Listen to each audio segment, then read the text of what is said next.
Fala galera, tudo bem? Vamos para o nosso simulado número 6. Como eu falei para vocês, né? Queria gravar 10. Vamos lá. Veja, essa questão diz o seguinte, ó, aí lembre, primeiro pare o vídeo, faça a questão e depois você observa a resolução dela. A engenharia social é uma técnica de ataque que explora falhas puramente técnicas de hardware, não. Ataca o humano utilizando manipulação psicológica e persuasão para enganar o usuário e obter seus dados. Exatamente. Lembre disso, ó, quando a gente falar de engenharia social, é uma manipulação psicológica, né, com a intenção de coletar dados da pessoa. Existe um tipo de engenharia social que cai muito em prova, que é o phishing, é uma coleta de informação via internet, normalmente por e-mail. Né? E existe também um tipo de phishing que a gente chama de firming, que é quando a gente tem aquele redirecionamento de páginas. Né? O usuário clica numa página e é redirecionado para uma página falsa. Então, o firmware ele vai atacar o DNS, que é o protocolo, né? Converte IP em nome, nome IP, ou faz o vínculo entre o nome do domínio, o endereço do site e o endereço de IP que ele está vinculado. Aí você não confunda essas coisas com spyware. Spyware é um software espião que está na máquina do usuário coletando informação dele e mandando para um terceiro. E aí pode aparecer três tipos de spyware na sua prova. O keylogger, coleta as teclas que o usuário digita, o screen logger, que captura as telas que o usuário clica, e os adwords, que são propagandas ou anúncios. Tem outros tipos de spyware, mas esses aí são os mais comuns.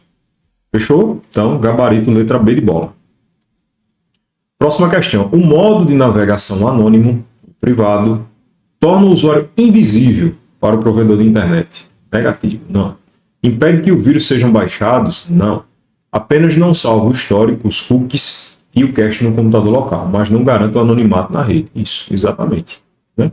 Você lembre que, mesmo utilizando a janela anônima, você não fica 100% anônimo, não. Se quiser uma segurança maior, utilize VPN.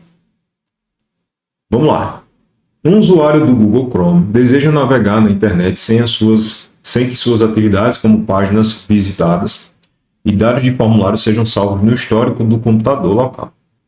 Para abrir imediatamente uma janela que atenda a esse requisito, ele deve utilizar a combinação de teclas Ctrl Shift N. Beleza.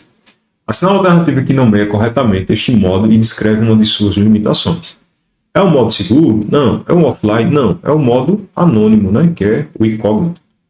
Ele não salva o histórico de navegação do dispositivo, mas a atividade ainda pode ser visível para o provedor de internet ou o administrador da rede, né? O cara responsável pela TI. Não sei. A função conta.si. Aí você tem um intervalo de A1 até A10 e aqui a condição, maior que 10. Realiza qual operação? Aí lembre que no outro simulado eu expliquei para vocês a conta.si e essa daqui, ó, a soma-si, né? Que é quando você efetivamente faz o cálculo da soma. Conta.si, ela soma todos os valores? Não. Ela conta quantas células no intervalo possuem valores maiores que 10? Isso aí, perfeito. Se você não lembra, preste atenção. Você tem aqui uma tabela com o nome de concursos públicos, né? As áreas, por exemplo, banco, segurança pública, fiscais, prefeitura. Tem os gastos com a inscrição e tem o nível de escolaridade, beleza? Então aqui nós temos uma tabelinha com esses dados. Ó. Muito bem. Aqui eu tenho critérios, né? Concursos fiscais e escolaridade nível médio. Pronto. Se um usuário chegasse aqui, por exemplo, e colocasse conta.si, abre parêntese, A2, dois pontos, A11, ponto e vírgula, aí ele colocasse assim, ó, F, tá, F2, pronto. O que iria acontecer? Qual seria o resultado que iria aparecer? Vamos lá. Quem é o intervalo de A2 até A11? A2 até A11 é esse intervalo aqui, ó. São os concursos, né, das áreas. Banco, segurança pública, beleza. Então, é para contar alguma coisa que está nesse intervalo. Mas o que é que vai ser contado? Vai ser isso aqui, ó. Lembra que a condição ela vem separada, né? Ponto e vírgula. Então, o F2 é a nossa condição. E a condição F2 é justamente os nomes fiscais. Ou seja, ele vai contar nesse intervalo, do A2 até o A11, quantos nomes nesse intervalo são fiscais. Aí você vai e olha para cá. 1, Skies 2, 3. Pronto, então o nosso gabarito seria 3. Beleza? Só vai contar as células que obedecem a uma condição. Vamos lá. O atalho Ctrl Enter no Word serve para salvar um documento? Não. Inserir uma quebra de página. Isso aí. Uma quebra de página pulando direto para a próxima página. Gabarito letra B. O cavalo de Troia é caracterizado por ser um programa que se replica sozinho pela rede, como um verme. Não, aqui nós temos o worm, né? Disfarçar-se de programa legítimo, benéfico, para enganar o usuário. Isso. Cavalo de Troia, você lembra daquela analogia do filme, né? Troia. O melhor dos mundos, pessoal, é você saber isso sobre os malware, né? Você lembrar que o vírus é um programa, né, um código que precisa ser executado e precisa de um hospedeiro para se propagar. Em regra, ele precisa ser executado. As exceções ficam por conta do vírus de macro, o script e o time bomb. O worm é um tipo de malware que não precisa de um programa hospedeiro para se propagar, ele se multiplica, né, através de suas próprias cópias.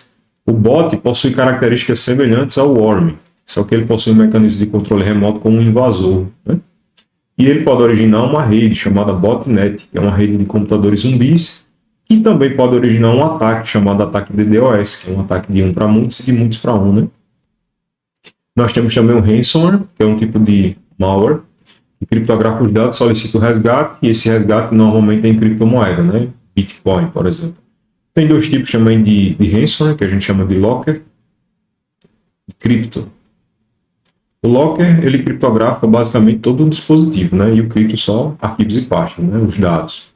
Nós temos o Trojão, o cavalo de Troia, onde um que cai bastante em prova, como eu já falei para vocês, é o RAT, que é o Remote Access Trojan. Ele combina as características do Trojan com o backdoor, isso que ele é tão perigoso.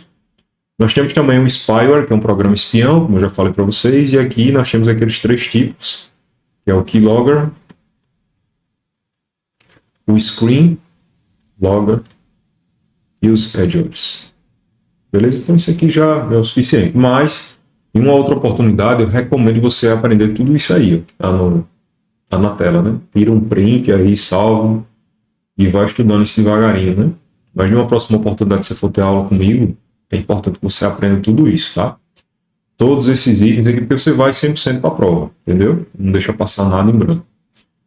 Aqui, por exemplo, nós temos, ó, tipos de ataques ou golpes, né, mais comuns em provas.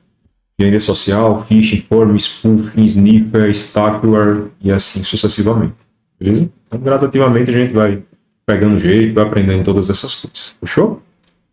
Vamos lá. Para abrir diretamente o gerenciador de tarefas, né, para você finalizar um processo que está travado, um programa, por exemplo, e fechar um programa travado, usa-se qual é a tecla de atalho, né, a combinação? É o Ctrl Shift ESC. O Ctrl Alt Delete ele também dá acesso ao gerenciador de tarefas, mas não diretamente, né? Vai abrir opções lá, como trocar o usuário, sair e o gerenciador de tarefas. O Alt mais F4 é para fechar um programa e o Windows mais Tab é para alternar entre janelas. Fechou? É um gabarito letra D. Beleza? Espero que vocês estejam entendendo.